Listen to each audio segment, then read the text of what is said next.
Bienvenue sur ma chaîne Titi Technique. Aujourd'hui, nous allons parler de comment calculer la puissance d'un chauffage par le sol. Tout ça animé par Thierry le bricoleur. Et maintenant, vidéo. Salut mes petits clous, j'espère que vous allez bien.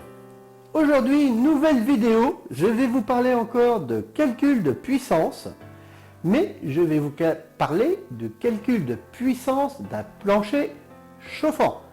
Je vais vous montrer en même temps comment ça se présente, comment on le monte, et à la fin, je vous donnerai tout ce qu'il faut. Normalement, plancher chauffant n'aura plus trop de secrets pour vous. J'étais pas trop décidé à faire cette vidéo sur les planchers chauffants. Aujourd'hui, il y a beaucoup d'abacs qui sont relativement assez justes. Quand vous allez voir un constructeur, il vous donne des abacs de plancher chauffant en vous disant il faut telle longueur de machin, enfin bref.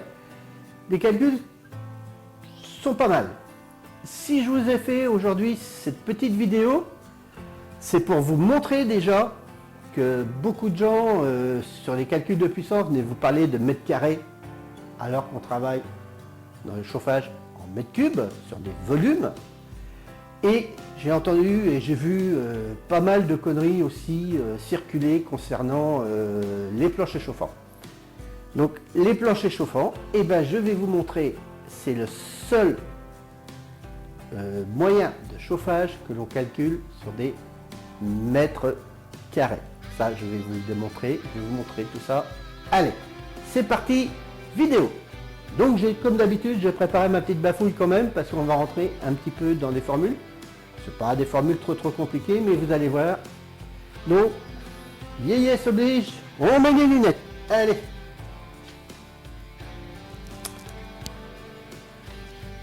Vous êtes prêts? Allez, un petit cours. Alors déjà, vous allez me dire, c'est quoi le principe d'un plancher chauffant? Alors, un plancher chauffant, hop, ben, c'est ceci.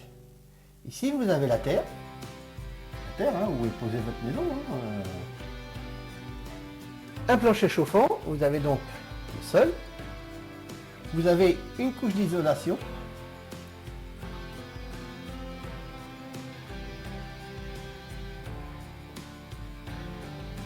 obligatoirement, puisque nous, ce qu'on veut, vous êtes ici, hein. Vous marchez là.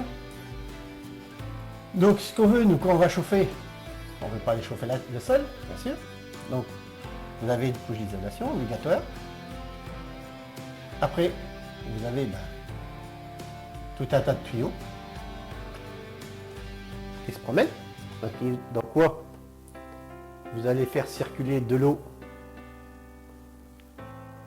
pour réchauffer dalle. Et là, donc ça c'est vos tuyaux.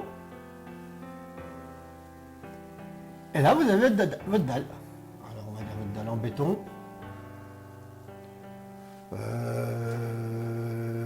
Bon, il appelle ça une chape d'enrobage. C'est pour vous donner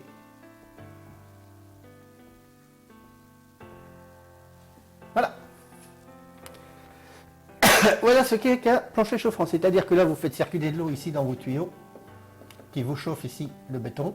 Le béton, lui, qu'est-ce qu'il fait? Il est chaud, il vous envoie de la chaleur vers le haut. De toute manière, la chaleur monte. Hein.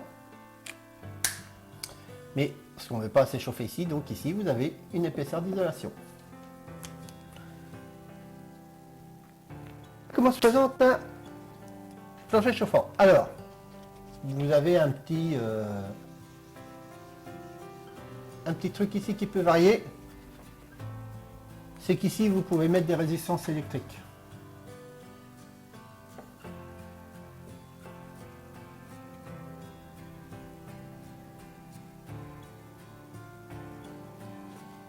Au lieu du tuyau.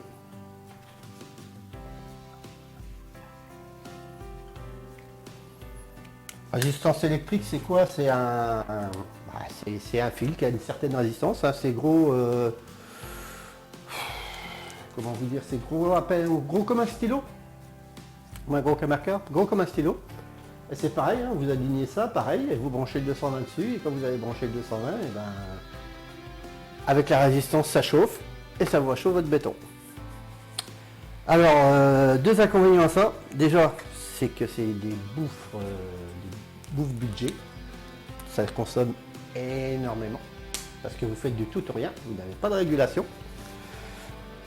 Donc vous êtes obligé de marcher avec un thermostat.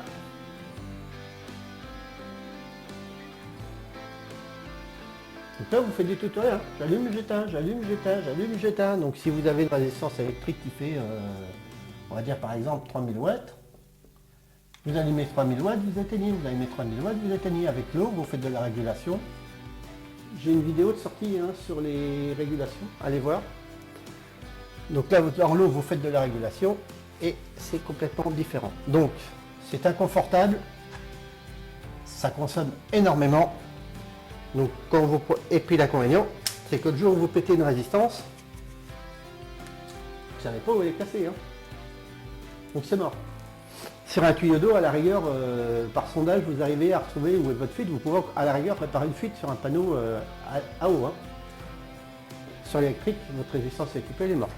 Donc vous allez par défoncer toute votre salle pour repasser une résistance électrique. Bon.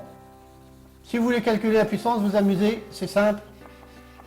Eh ben, vous prenez, j'ai une vidéo de sortie sur comment calculer la puissance d'un radiateur électrique. La résistance va se calculer exactement pareil. Donc aujourd'hui, ce qu'on va développer, c'est ce que vous trouvez dans 99,9% des cas. Du tuyau et de l'eau.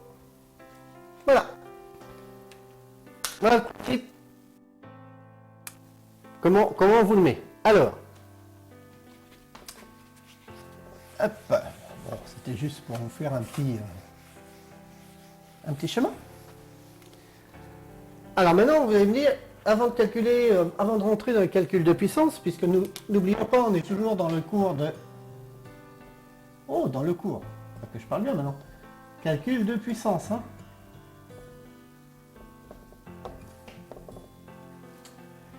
Et bien, je vais vous développer un petit peu comment ça marche avant de vous faire calcul de puissance.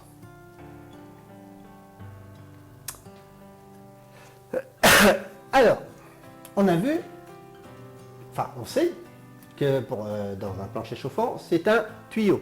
Je vous donnerai une petite combine avec le diamètre un petit peu plus loin.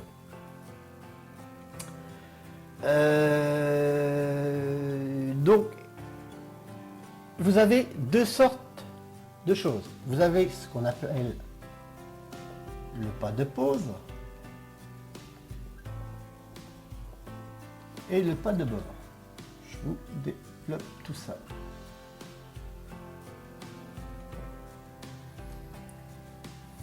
Qu'est-ce que l'état de pause? L'état de pause, on va dire que le tuyau, on le met comme ça. Je vous montrerai après, il y a deux façons de le mettre.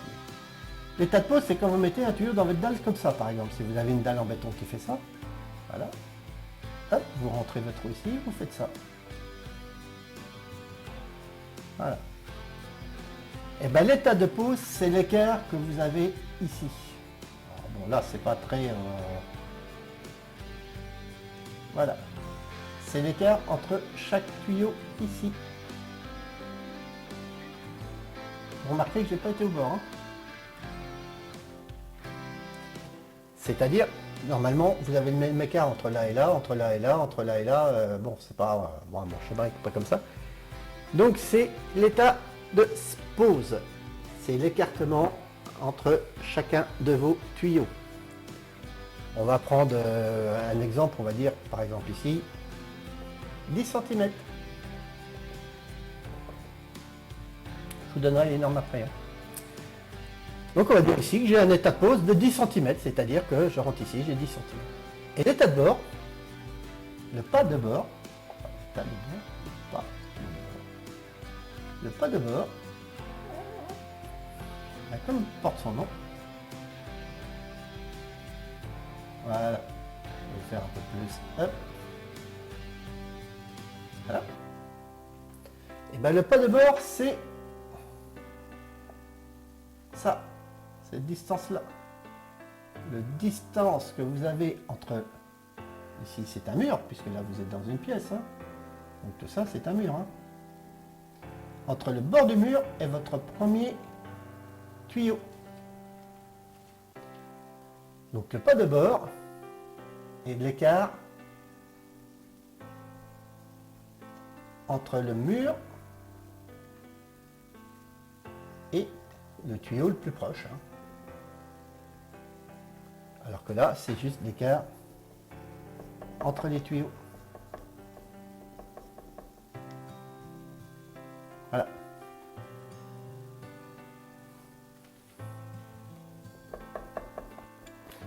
Voilà ce qu'est un pas de pause et un pas de bord. Je suis obligé de vous en parler parce que c'est hyper important pour la suite.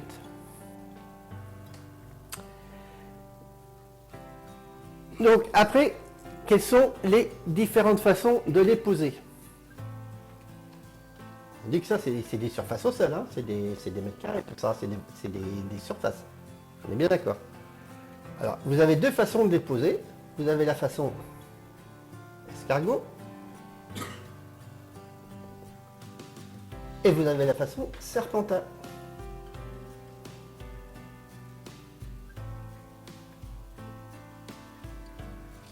La façon escargot, comme dit son nom, c'est un escargot, c'est-à-dire si votre dalle par exemple est ici, comme ça, votre dalle en béton, vous montez ici, vous faites ça, la première rangée, après vous revenez, vous faites ça, faites ça, faites ça, ici vous faites ça, là vous revenez, et vous ressortez. Façon escargot. J'ai pas croisé un tube là. Hein. C'est bien d'accord. Hein. J'ai un tuyau d'aller et tuyau. Hein. Le retour revient entre deux allées.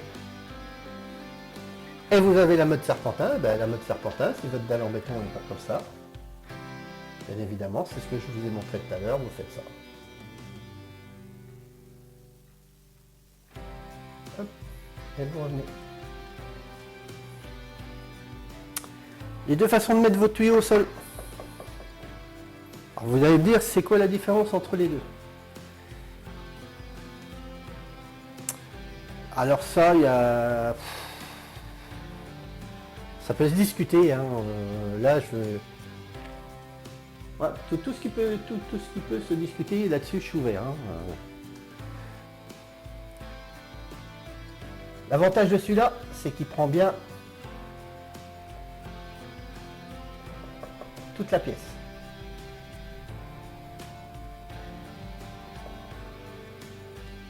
C'est-à-dire que là, vous êtes bien... Bon, ici, vous avez votre pas de pause, votre pas de bord, et ici, vos pas de pause. Hein. D'accord? Donc, quand vous avez enroulé comme ça dans votre... Regardez, votre pièce, c'est bien servi. C'est l'avantage. C'est un inconvénient. Regardez combien j'ai de coudes. L'inconvénient, c'est le nombre de coudes. Je vais y revenir.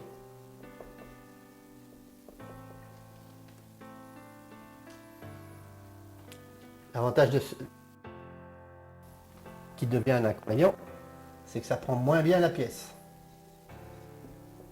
Moins bien la pièce. Mais l'avantage, c'est qu'il y a moins de coudes. Effectivement. Le coude, c'est les virages que vous faites avec votre tuyau. Alors, vous allez me dire lequel est meilleur. Moi, je vais vous répondre là-dessus, personnellement. Pour moi, ça se vaut.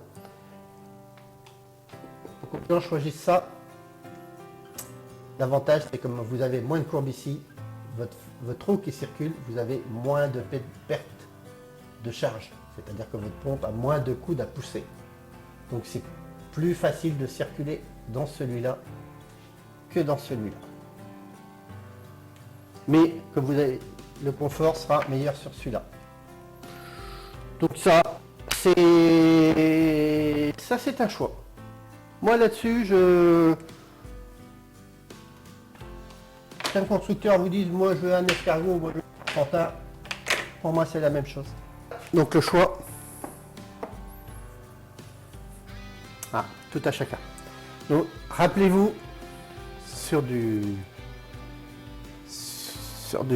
chauffage au sol, le pas de pause est important. Le pas de bord est important. Alors ce que je vous ai ici, je vous ai mis par exemple un exemple ici d'un pas de pause. Je faisais de 10 cm, bien sûr, le pas de bord, 8, vous divisez par 2.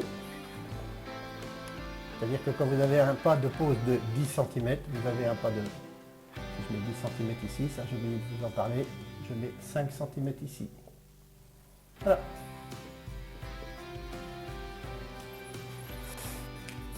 C'est important parce que ça vous sert à calculer toutes vos longueurs de tuyaux à mettre dans le sol. On va y venir. Pas de pause, pas de bord. Poser un escargot, poser un serpentin. L'avantage, l'inconvénient, l'inconvénient, l'avantage. Vous voyez, l'avantage et l'inconvénient sont inversés, mais au résultat, vous avez la même chose. Donc, voilà pour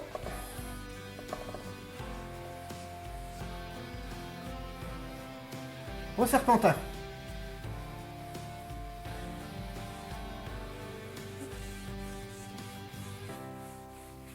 Hop.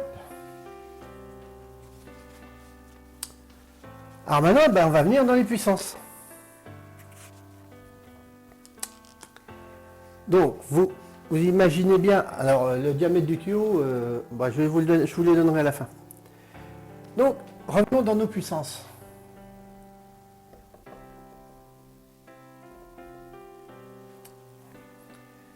Alors, on sait, ça c'est des mesures sur du plancher chauffant. Je vous l'ai montré, vous avez un pas de pause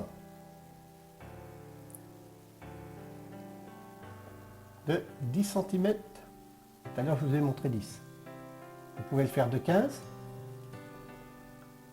Vous pouvez le faire de 20. Vous pouvez le faire de 30. Obligatoirement, plus vous allez les serrer, plus vous aurez de tuyaux, plus vous aurez de tuyaux, plus vous monterez en puissance. Hein. On est bien d'accord. On dit que 10 cm en pas de pas de pause, donc une longueur de tuyau.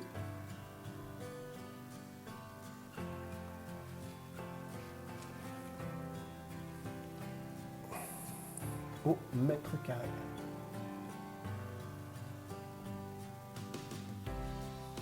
C'est pas une théorie ça, hein. Ça c'est un chiffre réel. On dit que quand vous avez un pas de pause de 10 cm pour une pièce de 1 mètre carré, il vous faudra 10 mètres de tuyau. On dit que si vous faites un pas de pause de 15 cm, c'est normal, vous écartez plus, vous n'aurez plus que 7 mètres de tuyau. Pour un 1 mètre carré. On est bien d'accord, on est sur 1 mètre par 1 mètre par 1 mètre. On n'est pas sur une surface totale. Hein. 1 mètre, 1 mètre, 1 mètre et 1 mètre. Hein. Si vous faites un pas de pause de 20 cm, vous écartez encore vos tuyaux les uns des autres, là il vous faudra 5 mètres de tuyau au mètre carré. Et vous faites 30 cm, il vous faudra 3 mètres et demi. Ça c'est réel, hein. C'est pas un coefficient, c'est pas une théorie. Hein. Ça fait partie des calculs par rapport à vos chapeaux béton et tout le bordel. Hein. Donc ça c'est du réel. Alors là-dessus, vous allez me dire, j'ai des centimètres, j'ai des mètres. Bon, maintenant je sais qu'il me faut 10 mètres au mètre carré. Bien gentil, mais moi ce que je veux, c'est des watts. Ce que vous voulez savoir, vous, c'est la puissance qu'il vous faut. J'y reviendrai dans les normes, mais la puissance maxi par mètre carré sur un chauffage au sol est de 106 watts. Vous n'avez absolument pas le droit dans vos calculs de dépasser cette puissance. Je vous expliquerai ça dans les normes. Donc on dit que quand vous êtes au maximum, donc à 10 pas de pause, 10 mètres, vous sortirez 106 watts.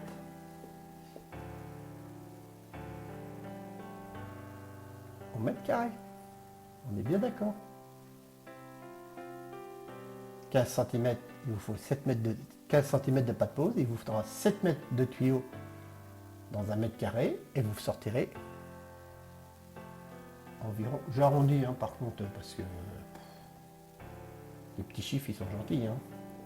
Si vous faites un pas de pose de 20 cm, il vous faudra 5 mètres de tuyau par mètre carré et vous développerez 70 watts au mètre carré. Et si vous faites 30 cm, il vous faudra 3 mètres et demi et il vous faudra et vous aurez 50 watts au mètre carré. Voilà le calcul.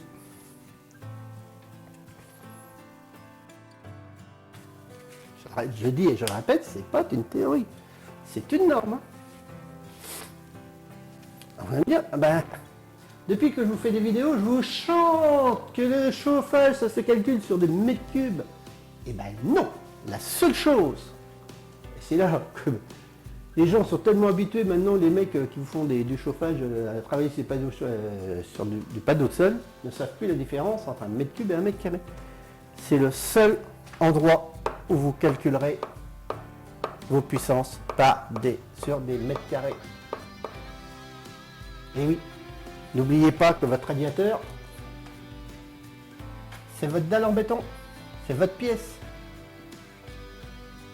On va revenir tiens à l'exemple que j'avais pris quand j'ai fait la vidéo, où j'ai fait une vidéo sur le calcul de puissance d'un radiateur de chauffage central. J'ai pris l'exemple d'une pièce qui faisait 6 mètres sur 4 mètres. Donc 24 mètres carrés. Et ça faisait 60... je sais plus. Allez, je retrouve mes bafouilles. Ça faisait 64,8 mètres cubes.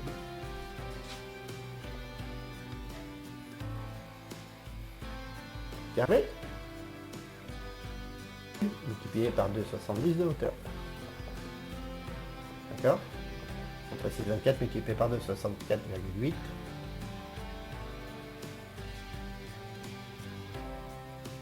Et ben je vais vous donner... On fera l'exemple là-dessus. La formule d'un plancher chauffant, qui est une puissance. Une puissance, c'est toujours en watts. Est égal au mètre carré multiplié par, je vais vous le prendre au maximum, 106 watts. Ce qui est le maximum que vous pourrez passer dans votre panneau de sol, au mètre carré, hein, on est bien d'accord. Si je prends ma pièce, ça fait 24 mètres carrés, que je multiplie par 106 watts. Ben, je sais que pour chauffer ma pièce de 24 mètres carrés, au maximum où je pourrais la chauffer avec mon panneau de sol, il me faudra 2544 watts.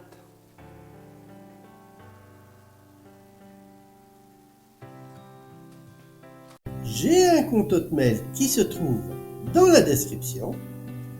Si vous avez des remarques ou des questions, n'hésitez pas et je vous répondrai. Vous pouvez me suivre sur mes réseaux sociaux qui se trouvent aussi dans la description.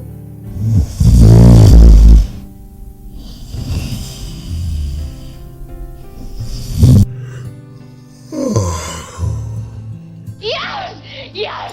Yes! 5, 4, 3, 2. C'est aussi simple que ça. Hein. Bah, maintenant, je vais vous faire le calcul. Je vais vous faire le calcul.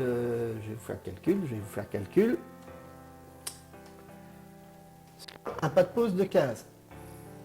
Alors, sachez qu'en moyenne, allez, je vais vous dire 90% des planchers chauffants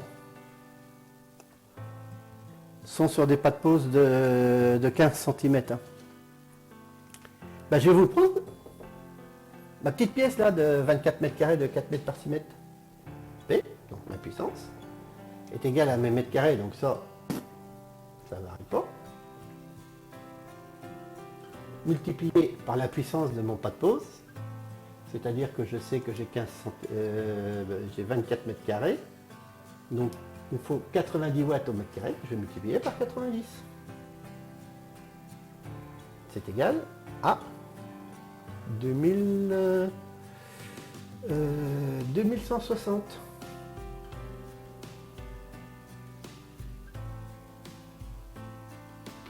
Si je le calculais pour moi dans ma maison tout de suite, avec un pas de pause de 15 cm, je sais que mon plancher chauffant, il me faudrait une puissance de 2160 watts. Tiens, question intéressante.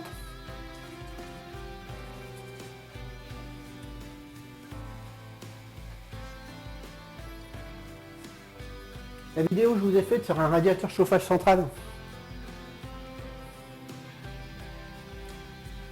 Je vous avais dit en chauffage central, chauffage central, je multipliais, alors en chauffage, alors là, on est au sol, d'accord, je vous refais le calcul vite fait.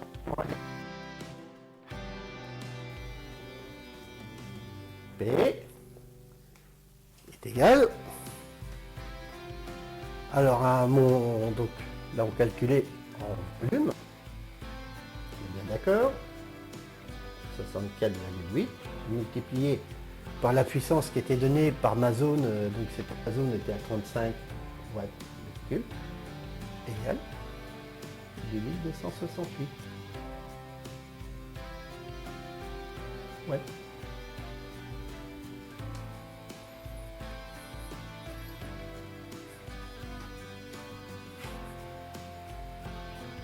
C'est pas rigolo, hein? Regardez, ma puissance que je suis en radiateur, ou pas d'autre sol, elle est la même. Hein.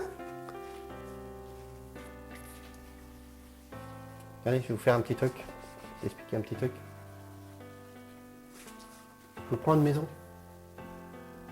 3 chambres, une salle, allez, une chambre, une chambre, une chambre, une chambre, une chambre, une chambre, la cuisine, la salle et la salle de bain.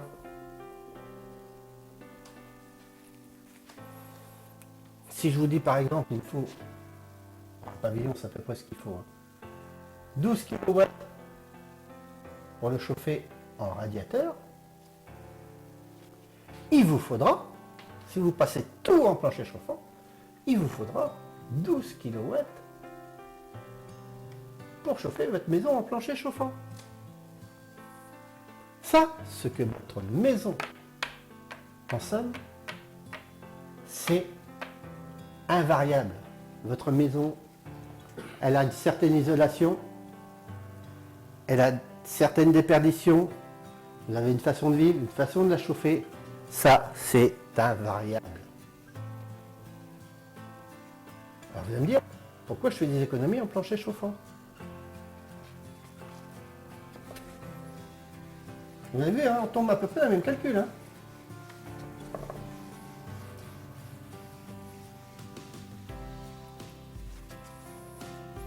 Bah, la différence entre un radiateur et un plancher chauffant et où vous faites de l'économie, je vous démontrerai ça aussi quand je vous ferai des vidéos sur les chaudières. Hein.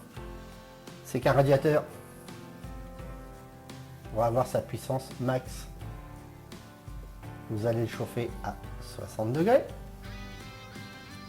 On est bien d'accord? Alors, qui fera alors une longueur multipliée par une largeur multipliée par une hauteur. On va dire, on va revenir à nos 2200 watts qu'on avait tout à l'heure par exemple. Allez, hop, voilà, 2200 watts, ils sont là. Vous pouvez le faire varier, vous pouvez faire de la régulation par de la température d'eau. Ça, allez voir ma vidéo sur la régulation. Le plancher chauffant, il est là. Le plancher chauffant. Ça, par rapport à votre radiateur. Hop. Vous rentrez de l'eau, vous sortez de l'eau. Sauf que la taille de votre radiateur, il n'est pas de la même grandeur. Donc pour avoir 2200 watts à 60 degrés ici, sur votre radiateur, ici à votre plancher chauffant, vous allez rentrer à 40 degrés. Et sachant que sur un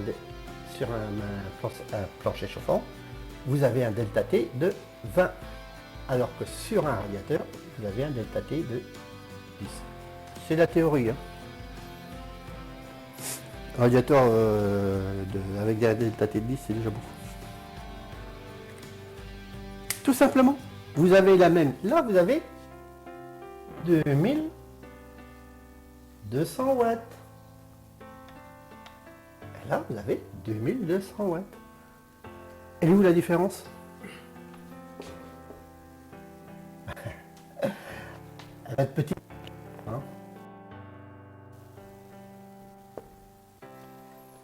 et ma chaudière ici, il va falloir qu'elle tourne à 60 degrés pour chauffer ici mon radiateur. Alors qu'ici, ma chaudière, il va falloir qu'elle tourne qu'à 40 degrés. Vous avez 20 degrés d'eau en moins à chauffer. La différence est tout simplement ici. L'économie, elle n'est pas là. L'économie, elle est là. En sachant que quand vous diminuez la puissance de votre radiateur, si, là, je vous fais de l'approximatif. Hein. Ben, si vous le mettez à 40 degrés, vous allez descendre 2200, donc vous allez descendre à 1100 watts. Ben là, quand vous allez descendre à 1100 watts, vous allez rentrer 20 degrés.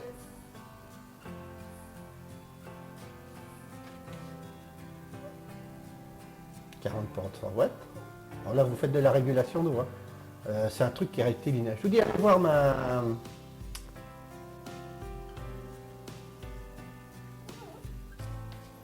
Et pourquoi est-ce qu'on met de la basse température? Parce que les chaudières, il vous faut une basse température pour sortir du 20 degrés. Sinon, vous faites des points de rosée. Autre sujet. Voilà tout simplement où est le gain entre un panneau de sol et un radiateur. La puissance là est la même. Quand vous faites de la régulation de température d'eau, plus il fait chaud, moins il fait chaud, vous avez besoin de puissance. Vous la faites pareil, sauf que la différence est que vous ne rentrez pas la même température d'eau. Et l'économie, elle est là. Voilà comment marche un plancher chauffant. Bon, j'ai essayé de rester assez, comment dire, assez vague dans mes explications, pas rentrer dans des grandes formules qui servent à rien. Voilà. Quand je fais des explications, j'essaie de me mettre à la portée de tout le monde. Je pars du principe que j'explique quelque chose à des gens qui ne connaissent pas le truc et qui veulent s'en sortir. Alors je vous ai montré pas mal de choses. Alors maintenant on va parler des normes. Ouais, la réglementation. Faites-y attention parce qu'aujourd'hui cela coûte relativement assez cher. Nous allons donc parler de cette fameuse réglementation.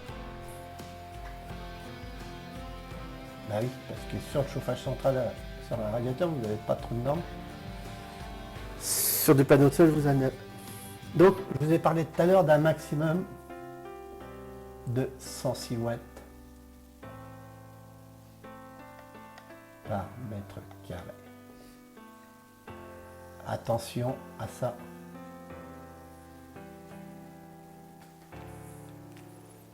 Vous tombez sur un vicieux, vous faites construire une maison, vous tombez sur un vicieux qui vous fait des calculs, qui arrive à vous reprendre tous les calculs. Si votre constructeur a dépassé ça,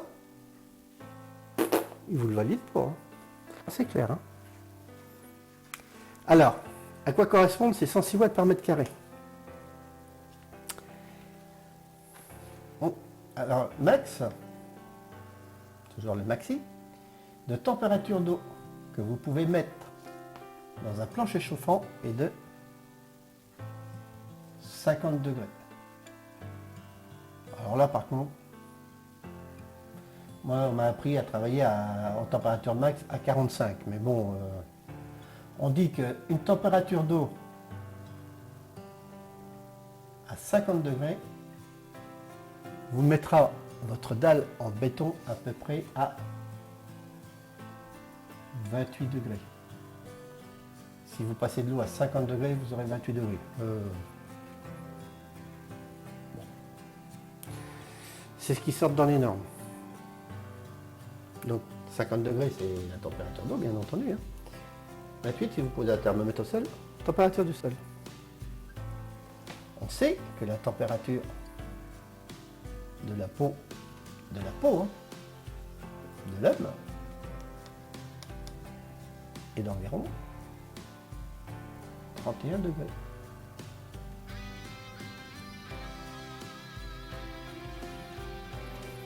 Si votre main, je ne vais pas prendre le cas des pieds parce que vous avez des cugelés qui ont toujours les pieds froids, et en posant les pieds au sol, il y a ma femme qui fait derrière, en fait partie. Si vous posez les pieds au sol, il fait 28 degrés, si vous avez les pieds gelés, vous allez sentir de la chaleur. Si vous sortez du lit quand vous avez bien chaud, vous allez poser les pieds au sol, vous n'allez pas la sentir. Donc la température de la peau de l'homme est à peu près de 31 degrés. Si vous posez les mains au sol, 28 degrés, vous n'allez rien sentir. Et le but du jeu est là. Alors il y a eu une grosse polémique. Plancher chauffant, c'est mieux. Moi j'ai travaillé là-dessus quand j'ai débuté sur le chauffage. On n'était pas sur des tuyaux en plastique, c'était des tuyaux en fer qui étaient passés dans les dalles en béton. Machin en acier. Ça avait été la grande mode dans les années 80. On sortait ça et ça avait été interdit. Et pourtant à l'époque, on nous obligeait à les chauffer à 45 degrés maxi. C'est pour ça que le chiffre, on me dit 50, ça me laisse un peu perplexe. Moi, 45 degrés maxi. Il y avait une grosse polémique parce que le problème de circulation de sang.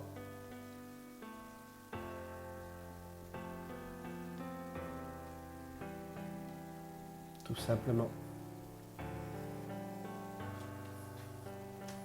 Dans les années 80, nous en mettait à tout va. Ça avait été interdit parce que beaucoup de gens avaient porté plainte parce qu'il avait eu des problèmes de circulation de sang, donc on mettait en cause le plancher chauffant. C'était une vérité, ça avait été reconnu. Donc après, je vais vous dire, dans les années 90, on est revenu beaucoup au radiateur. On a laissé un petit peu de côté tout ce qui était plancher chauffant. Aujourd'hui, ça ressort. Alors oui, mais il y a beaucoup de choses qui ont évolué, c'est-à-dire que je vous ai montré tout à l'heure, vous pouviez rentrer à 20 degrés dans un panneau de sol quand dans un radiateur vous rentrez à 40. C'est-à-dire que les 28 degrés ici, c'est les puissances maxi. Après on fait de la régulation. Je vous dirais en moyenne, si votre panneau de sol a été bien, si vos tuyaux ont été bien calculés, vous tournerez, allez, en température d'eau maximum 40 degrés. Pour avoir vos 20 degrés. On reste toujours sur les 20 degrés intérieurs. C'est le but de tout ça, c'est de voir une température dans la maison. Vous restez toujours, le maximum vous mettrez c'est 40 degrés. Et puis le minimum, vous mettrez 20 degrés. 20 degrés, vous êtes froid. Et vous régulerez entre 20 degrés et 40. C'est-à-dire qu'ici, vous serez largement en dessous de la température de la peau de l'homme. Donc on dit, on a trouvé avec la régulation moins de problèmes de circulation de sang. Ouais, peut-être. Oh non. Bon, je pense qu'on voit ça partout. Maintenant, le panneau de sol, le chauffage au sol, dans les pavillons, on voit beaucoup ça. J'ai vu des HLM complets équipés avec ça. Je vais vous parler des diamètres de tuyaux.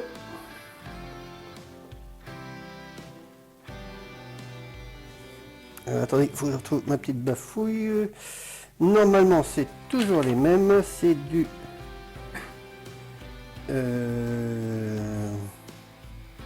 Alors, le tuyau dans le sol, généralement...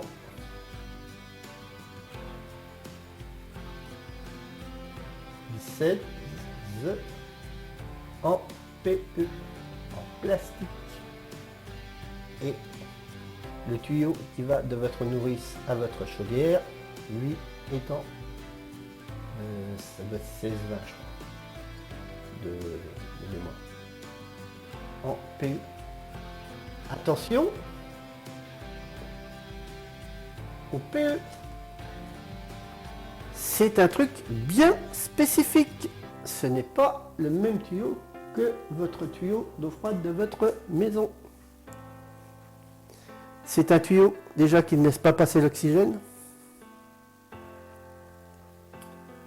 Alors si l'oxygène arrive à se mélanger avec, sans vous faire penser à des bulles, hein, mais chimiquement c'est mauvais, hein, parce que si vous rentrez de l'oxygène, vous faites de l'acidité, et vous faites des bactéries. Bactéries, boue, oxygène, usure. Enfin usure acide, donc acide, voilà. Donc il faut qu'il soit garanti anti-oxygène absolument. Et la résistance n'est pas la même non plus. Donc il vous faut un PE qui soit bien spécifique à votre plancher chauffant. Ça c'est hyper important, hein.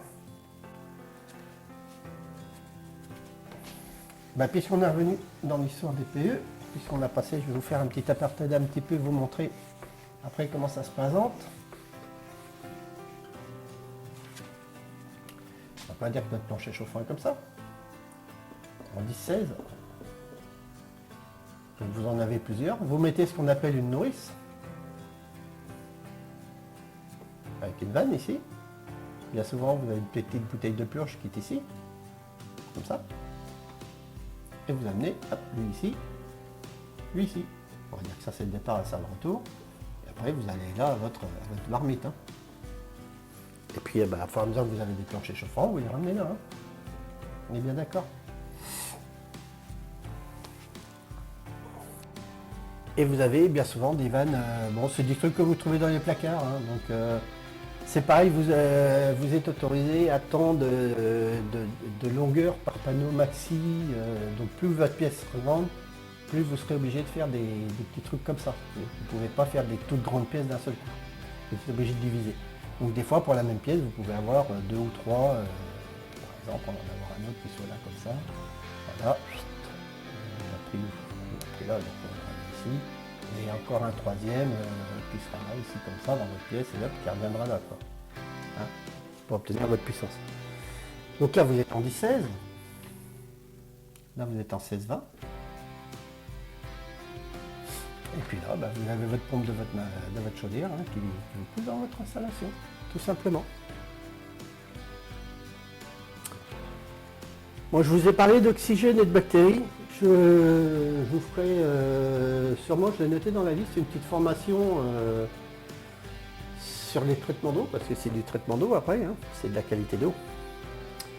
Et je vous parlerai en même temps comment les nettoyer, comment nettoyer vos...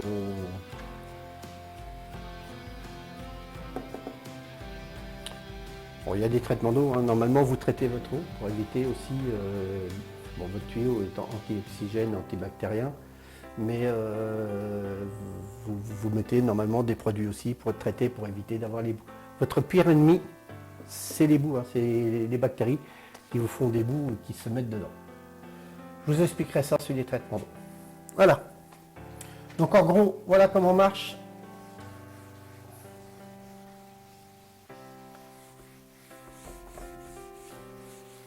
Un chauffage au sol. Allez. Hop. Bon, j'espère que j'ai rien oublié. J'ai regardé ma petite bafouille. Non, je vous ai tout expliqué. Ah.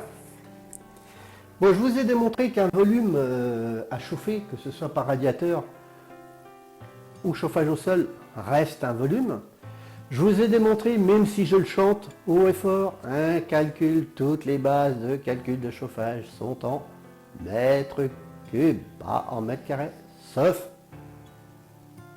la base de calcul du plancher chauffant. C'est le seul cas. Donc voilà.